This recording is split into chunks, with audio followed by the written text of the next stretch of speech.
ವೀಕ್ಷಕರೇ, ನನ್ನ ವಿಡಿಯೋಗೆ ಹೃದಯಪೂರ್ವಕವಾದ ಸ್ವಾಗತ. ವಿಷಯ ಏನಪ್ಪ ಅಂದರೆ, ನೀವು ಈಗಾಗಲೇ ತಮ್ಮೆಲ್ಲಲ್ಲಿ ನೋಡ್ಕೊಂಡು ಬಂದಿರ್ತೀರ. ಪ್ರತಿಯೊಬ್ಬ ಗೃಹಲಕ್ಷ್ಮಿ ಫಲಾನುಭವಿಗಳು ಕೂಡ 24 ಮತ್ತು 25ನೇ ಕಂತಿನ ಹಣ ಇಲ್ಲಿವರೆಗೂ ನಿಮಗೆ ಕ್ರೆಡಿಟ್ ಆಗಿಲ್ಲ. ಮತ್ತೆ ಯಾವ ಜಿಲ್ಲೆಗಳಿಗೆ ಇಲ್ಲಿವರೆಗೂ ಕ್ರೆಡಿಟ್ ಆಗಿಲ್ಲ, ಯಾವ ಜಿಲ್ಲೆಗಳಿಗೆ ಕ್ರೆಡಿಟ್ ಆಗ್ತಾ ಇದೆ, ಮತ್ತು ಇದಕ್ಕಿಂತ ಮುಂಚೆ ನಿಮ್ಮ ಎಲ್ಲ ಅಮೌಂಟು ಬಂದಿದೆಯೋ ಇಲ್ಲೋ ಅನ್ನೋದನ್ನು ಕಮೆಂಟ್ ಮಾಡೋದನ್ನು ಮರಿಬೇಡಿ. ಮತ್ತು ಯಾವ ಜಿಲ್ಲೆಗಳಿಗೆ ಈಗಾಗಲೇ ಬಿಡುಗಡೆ ಆಗೋದಕ್ಕೆ ಕ್ಷಣಗಣನೆ ಶುರುವಾಗಿದೆ ಅನ್ನೋದನ್ನು ತಿಳಿಸ್ಕೊಡ್ತೀನಿ. ಮೊದಲನೇದಾಗಿ ಅಂದರೆ, ಕರ್ನಾಟಕದಲ್ಲಿ 30 ಜಿಲ್ಲೆಗಳೇನಿದೆಯಲ್ಲ, ಈ ಜಿಲ್ಲೆಗಳು ಯಾವುವು ಅಂತ ಅಂದ್ರೆ ಸ್ನೇಹಿತರೆ, ರಾಯಚೂರು, ಕಲಬುರಗಿ, ಬಳ್ಳಾರಿ, ಕೊಪ್ಪಳ, ಯಾದಗಿರಿ, ಬೆಂಗಳೂರು, ಮೈಸೂರು, ಮಂಡ್ಯ, ಬಾಗಲಕೋಟೆ ಮತ್ತು ಬೆಳಗಾವಿ.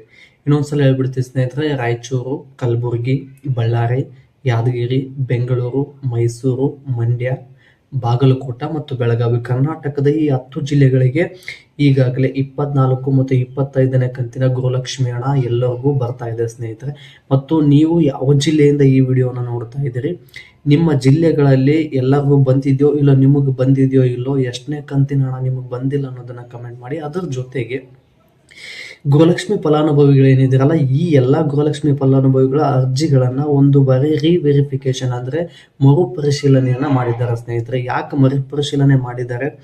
ಕೆಲವೊಬ್ಬರಿಗೆ ಇಲ್ಲಿವರೆಗೂ ಕೆಲವೊಂದಿಷ್ಟು ಗೃಹಲಕ್ಷ್ಮಿ ಹಣ 5 ಕಂತಿನ ಹಣ ಇಲ್ಲಿವರೆಗೂ ಬಂದಿಲ್ಲ, 4 ಕಂತಿನ ಹಣ ಇಲ್ಲಿವರೆಗೂ ಬಂದಿಲ್ಲ ಅಂತೇಳಿ ಕಮೆಂಟ್ ಮಾಡ್ತಾ ಇದ್ರಿ. ಎದಕ್ಕೆ ಬಂದಿಲ್ಲ, ಮತ್ತೆ ಇವ್ರದ್ದು ರಿಜೆಕ್ಟ್ ಲಿಸ್ಟ್ ಅಲ್ಲಿ ಏನಾದರೂ ಇದೆಯಾ, ಯಾಕೆ ರಿಜೆಕ್ಟ್ ಮಾಡಿದ್ದಾರೆ ಅನ್ನೋದನ್ನು ಕೂಡ ತಿಳಿಸ್ಕೊಡ್ತೀನಿ. ಮತ್ತು ಅದರ ಜೊತೆಗೆ ಈ 24-25ನೇ ಕಂತಿನ ಹಣ ಕರ್ನಾಟಕದಾದ್ಯಂತ ಎಲ್ಲಾ ಜಿಲ್ಲೆಗಳಿಗೂ ಯಾವ ದಿನಾಂಕಕ್ಕೆ ಬಿಡುಗಡೆ ಆಗುತ್ತೆ ಅನ್ನೋದನ್ನು ಕೂಡ ತಿಳಿಸ್ಕೊಡ್ತೀನಿ. ಮತ್ತೆ ಇದ್ರ ಜೊತೆಗೆ ಯಾರೆಲ್ಲ ಮೊದಲನೇ ಬಾರಿಗೆ ನನ್ನ ವಿಡಿಯೋನ ನೋಡ್ತಾ ಇದ್ದೀರಲ್ಲ, ಇವರು ವಿಡಿಯೋನ ಸಬ್ಸ್ಕ್ರೈಬ್ ಮಾಡಿಕೊಂಡು ಮತ್ತೆ ವಿಡಿಯೋಗೆ ಲೈಕ್, ಶೇರ್ ಮತ್ತು ಅದರ ಜೊತೆಗೆ ಕಮೆಂಟ್ ಏನಾದರೂ ಡೌಟ್ ಇದ್ದರೆ ಕಮೆಂಟ್ ಮಾಡಿ ಅಂತ ಹೇಳ್ತಾ ಬನ್ನಿ ಸ್ನೇಹಿತರೆ, ಈ ವಿಡಿಯೋನ ಶುರು ಮಾಡೋಣ. ಇಲ್ಲಿವರೆಗೂ 4ರಿಂದ 5 ಕಂತಿನ ಹಣ ಕೆಲವೊಂದಿಷ್ಟು ಜಿಲ್ಲೆಗಳಿಗೆ ಬಿಡುಗಡೆ ಆಗಿಲ್ಲ. ಎದಕ್ಕೆ ಬಿಡುಗಡೆ ಆಗಿಲ್ಲ ಮತ್ತು ಕೆಲವೊಂದಿಷ್ಟು ಜಿಲ್ಲೆಗಳಿಗೆ ಬಿಡುಗಡೆ ಆದರೂ ಅಲ್ಲಿ ಕೆಲವೊಂದಿಬ್ಬರಿಗೆ, 3 ಮತ್ತು ಕೆಲವೊಂದು 4-5 ಜನರಿಗೆ ಯುವನಿಧಿ ಗೃಹಲಕ್ಷ್ಮಿ ಯೋಜನೆ ಹಣ ಬಂದಿಲ್ಲ. ಯಾಕೆ ಬಂದಿಲ್ಲ ಅಂದರೆ, ಅದೇ ಮೊದಲನೇ ಬಾರಿ ಹೇಳಿದ್ನಲ್ಲ ಸ್ನೇಹಿತರೆ, ಎಲ್ಲ ಗೃಹಲಕ್ಷ್ಮಿ ಅರ್ಜಿದಾರರ ಖಾತೆಗಳನ್ನು ರಿವೆರಿಫಿಕೇಶನ್ ಅನ್ನು ಮಾಡಿದ್ದಾರೆ. ಮತ್ತು ಗೃಹಲಕ್ಷ್ಮಿ ಫಲಾನುಭವಿಗಳಿಗೆ ಇರಬೇಕಾಗಿರ್ತಕ್ಕಂಥ ಕೆಲವೊಂದು ಕ್ವಾಲಿಫಿಕೇಶನ್ ಅನ್ನು ಇಟ್ಟಿದ್ದಾರೆ. ಅಂದರೆ ಯಾವ ಅರ್ಹತೆ ಇದ್ರೆ ಮಾತ್ರ ಗೃಹಲಕ್ಷ್ಮಿ ಫಲಾನುಭವಿಗಳ ಹಣವನ್ನು ಪಡೆಯೋದಕ್ಕೆ ಸಾಧ್ಯ ಅಂತ ಕೂಡ ಹೇಳಿದ್ದಾರೆ.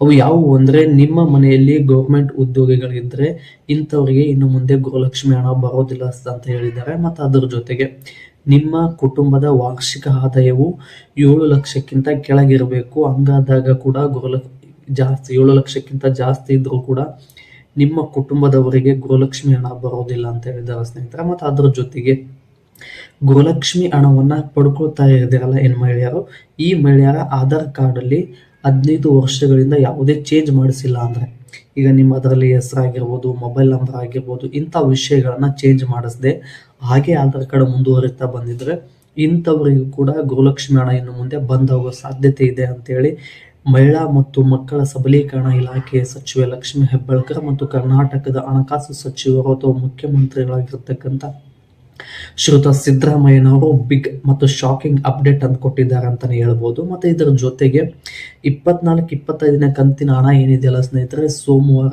ಬೆಳಗ್ಗೆಯಿಂದನೇ ಕರ್ನಾಟಕದಾದ್ಯಂತ 30 ಜಿಲ್ಲೆಗಳಿಗೂ ಕೂಡ ಈ ಹಣ ಬಿಡುಗಡೆ ಆಗುತ್ತೆ ಅನ್ನೋ ಗುಡ್ ನ್ಯೂಸ್ ಅನ್ನ ಕೂಡ ಕೊಟ್ಟಿದ್ದಾರೆ. ಮತ್ತೆ ರಿಜೆಕ್ಟ್ ಲಿಸ್ಟ್ ಯಾವ ರೀತಿ ಚೆಕ್ ಮಾಡ್ಕೋಬೇಕು, ಯಾಕಂದ್ರೆ ರಿಜೆಕ್ಟ್ ಲಿಸ್ಟ್ ಅಲ್ಲಿ ಏನಾದರೂ ನಿಮ್ಮ ಹೆಸರಿದ್ರೆ ಇನ್ನು ಮುಂದೆ ನೀವು ಗೃಹಲಕ್ಷ್ಮಿ ಹಣನ ಮರೆತು ಬಿಡೋದೇ ಬೆಟ್ರು ಅನ್ಸುತ್ತೆ.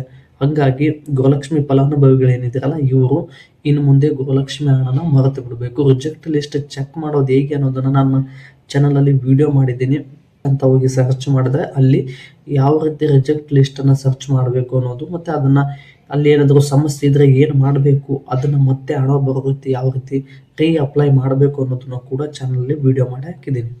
ಮತ್ತು ಅದರ ಜೊತೆಗೆ ಇದೇ ರೀತಿಯಾಗಿ ಗೃಹಲಕ್ಷ್ಮಿ ಯೋಜನೆ ಬಗ್ಗೆ 24-25ನೇ ಕಂತಿನ ಹಣ ಏನಿದೆಯಲ್ಲ, 15ನೇ ತಾರೀಕು ಸೋಮವಾರ ಬೆಳಗ್ಗೆಯಿಂದನೇ ಬರುತ್ತೆ ಅಂತೇಳಿ ಗೃಹಲಕ್ಷ್ಮಿ ಪೋರ್ಟಲ್ ಅಲ್ಲಿ ಅಪ್ಡೇಟ್ ಅನ್ನ ಕೊಟ್ಟಿದ್ದಾರೆ ಸ್ನೇಹಿತರೆ. ಮತ್ತು 4,000 ಒಟ್ಟಿಗೆ ಬರುತ್ತಾ, ಇಲ್ಲ 2,000 ಮೊದಲು ಸೋಮವಾರ ಬಂದು ಮತ್ತೆ ಸ್ವಲ್ಪ ದಿನ ಆದ್ಮೇಲೆ 2,000 ಬರುತ್ತೆ ಅಂತ ಕೇಳ್ಬೋದು. ಈಗ ಆರಂಭದಲ್ಲಿ 2,000 ಹಣ ಮಾತ್ರ ಬರುತ್ತೆ ಸ್ನೇಹಿತರೆ. ಅದಾದ್ಮೇಲೆ ಮತ್ತೆ ಗೃಹಲಕ್ಷ್ಮಿ ಅರ್ಜಿದಾರ ಏನಿದಾರಲ್ಲ, ದಿನಗಳಾದ ನಂತರ ಮತ್ತೆ 2,000 ಬರುತ್ತೆ ಅನ್ನೋ ಕೂಡ ಅಪ್ಡೇಟ್ ಅನ್ನು ನೀಡಿದ್ದಾರೆ. ಮತ್ತೆ ಇದೇ ರೀತಿಯಾಗಿ ನಾನು ಹೆಚ್ಚಿನ ವಿಡಿಯೋವನ್ನು ಮಾಡಲು ನಿಮ್ಮ ಪ್ರೋತ್ಸಾಹದ ಅವಶ್ಯಕತೆ ಇದೆ. ಈ ಪ್ರೋತ್ಸಾಹವನ್ನು ವಿಡಿಯೋಗೆ ಲೈಕ್, ಶೇರ್, ಕಮೆಂಟ್ ಆಗೋದಕ್ಕಿಂತ ಹೆಚ್ಚಾಗಿ ಚಾನಲ್ ಅನ್ನು ಸಬ್ಸ್ಕ್ರೈಬ್ ಮಾಡೋದ್ರ ಮೂಲಕ ಸಪೋರ್ಟ್ ಮಾಡಿ ಅಂತ ಹೇಳ್ತಾ ಮತ್ತೆ ಮುಂದಿನ ವಿಡಿಯೋದಲ್ಲಿ ಸಿಗೋಣ ಸ್ನೇಹಿತರೆ.